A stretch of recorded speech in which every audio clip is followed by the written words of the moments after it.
The arrest of Tommy Robinson for running an event or conducting an event called Uniting the Kingdom in London has sparked off massive debate. A senior judge has issued an arrest warrant for this far-right campaigner who's often dubbed a racist. Is he really a racist? But more importantly, it was a campaign to say Uniting the Kingdom. And look at the crackdown that happened. The open case of two-tier policing. Two gentlemen who spoke about this the last time around we spoke when the matters went out of hand in Leeds and also on the streets of London, ladies and gentlemen, are back with us, Pandit Satish Sharma and Adit Kothari. Now, namaste gentlemen, both of you are residents of the UK, so take us through Namaskar, what's happened. Pandit Satish Sharma ji, what is this an example of and what happened?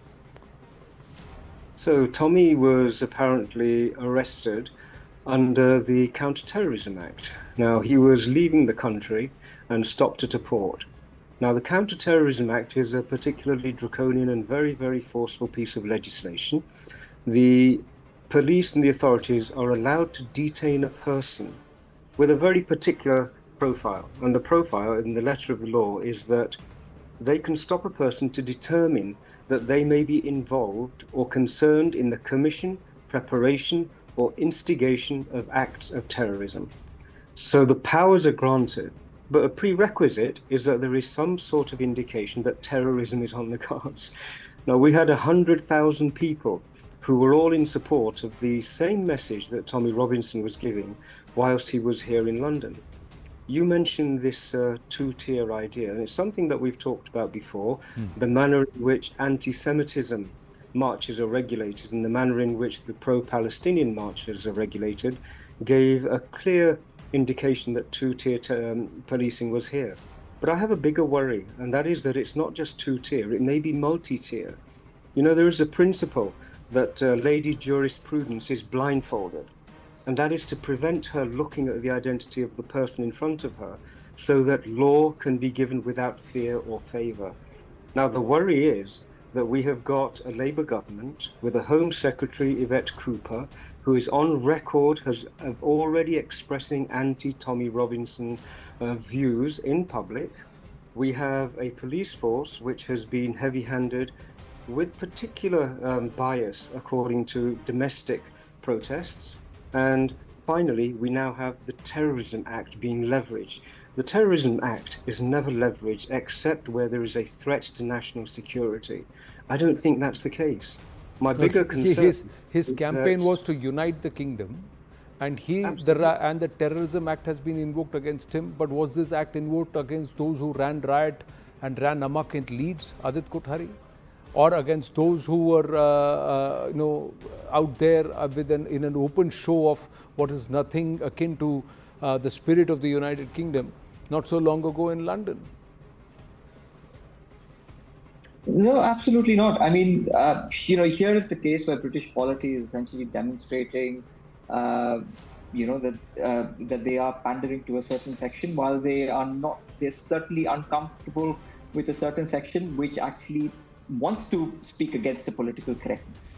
And that is, you may disagree or agree with Tommy Robinson. I mean, I don't endorse his stance on, his blanket disdain for Islam, for example. You can talk about the institutions, you can talk about the political correctness that the polity indulges in, or you can talk about the academia, the kind of intellectual cover fire that they provide to the Islamists. But I don't agree with Tommy Robinson's, blanket stance on Islam being a danger or a threat to British civil society. So the problem essentially lies with... I'm sure that the British police does not agree with the Palestinian version of openly supporting the Hamas, whose doctrine is to destroy every single Jew on the planet and wipe out every single Jew on the face of this planet. But they are allowed peaceful protests. And that is precisely where the problem stems from. That's the intellectual cover fire that they're providing to the extremists, that they're providing to those endorsing, terrorist organizations like the Hamas. And the objective in this case, where they arrested Tommy, when he was leaving the country in Kent, was very simple.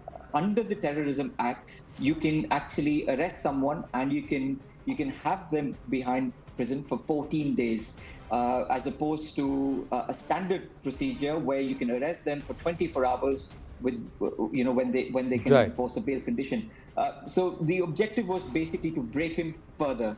And what to my mind, it's ludicrous that someone sitting within the polity and the policy making and the law enforcement agencies do not understand how persevering someone like a Tommy Robinson is. No, and You've look at the tried support. They are multiple holding times. the British flag. They are not holding a flag that is alien to the British lands.